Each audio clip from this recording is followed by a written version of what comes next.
So the Texas Rangers just won the World Series, and I hate to say it, but congratulations. Now, before I even get into this video, hit that subscribe button, hit the like button as well, as it will continue to grow this channel.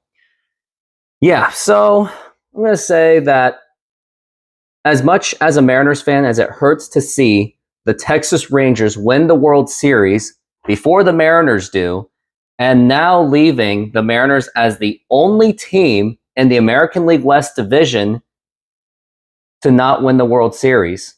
The Oakland A's won a World Series before, several. The Anaheim Angels had that random run in 2002. The Houston Astros won a World Series a couple times. And now the Texas Rangers won a World Series. But here's the thing. I'm not so much upset about that. I am upset about how the Mariners even allowed this to happen. Like, the Texas Rangers just 2 years ago in 2021 lost at least 100 games while the Mariners were on the brink of making the playoffs. And yet 2 years later, Texas still beat them to the punch? Here's exactly why this happened. The Texas Rangers, not only have they had a fantastic farm system for generations, basically, where they have just grown talent year after year after year, and sometimes they accidentally end up sending some of the quality ones away to other teams, but they also spent the money. They spent the money to get Corey Seager. They spent the money to get Marcus Semien. They spent the money to get Jacob deGrom. Now, he was not much of a factor, but because he was injured. But the effort was still there. They even went out of their way to get Max Scherzer. Now, he wasn't really much in the playoffs, but he at least gave the team some kind of hope, gave the fans hope. And what are the Mariners doing? They're just sitting on their butts, selling their bullpen, like when they sold away Paul Sewald. They didn't make any key moves after the 2022 playoff run, which ended very abruptly. They made no marquee free agent moves. Their best free agent signing they made was Justin Topa, which that's not exactly a World Series move. That's like a move that if you just need to add a couple pieces, but they did not go for that big bullpen pitcher because they were banking on too much on Matt Brash, Andres Munoz. But then again, we had Paul Sewald. But the Mariners really needed that actual impact pitcher from the bullpen, which the Mariners didn't even do. And they continued to bank too much on their farm system. Now, it is a solid farm system. I will give Jerry Dipoto that. But the problem is, the Mariners were relying too much on just raw talent. And there's no guarantees that they were going to work out. Look at Jarred Kelenic. He hasn't really worked out well at all, where, yes, he had a good start earlier in 2023, but then he just fell off starting in June before he even kicked the cooler. Like, when I saw the Teoscar Hernandez trade, I knew that wasn't going to be enough because it came at the cost of losing Eric Swanson in that deal. And now Teoscar, and there's like no clear thing if the Mariners are going to extend the qualifying offer, but Teoscar is gone, so that's going to leave a huge vacancy in the offense. I mean, I will say that he did strike out a lot, but the reason why I'm concerned about Teoscar leaving, not so much Teoscar leaving, I just know that the Mariners aren't going to make an impact move.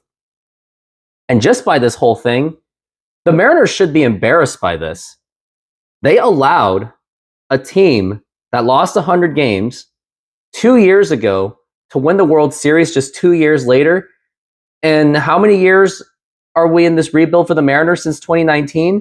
2019, 2020, 2021, 2022, 2023. It's been 5 years.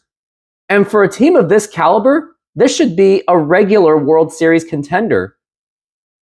But unfortunately, we have this owner named John Stanton, who is not much different than the previous ownership group ran by Nintendo, which was overlooked by Howard Lincoln. And by the way, he is still within the organization as a board member, so he still has very much of an impact on this team, unfortunately. The only thing I can hope about this World Series victory by the Texas Rangers is that it embarrassed the Mariners enough, not that I think the ownership cares, but at least enough for the Mariners to go out and get the big names. Go out and get Shohei Ohtani. Go out and get Blake Snell.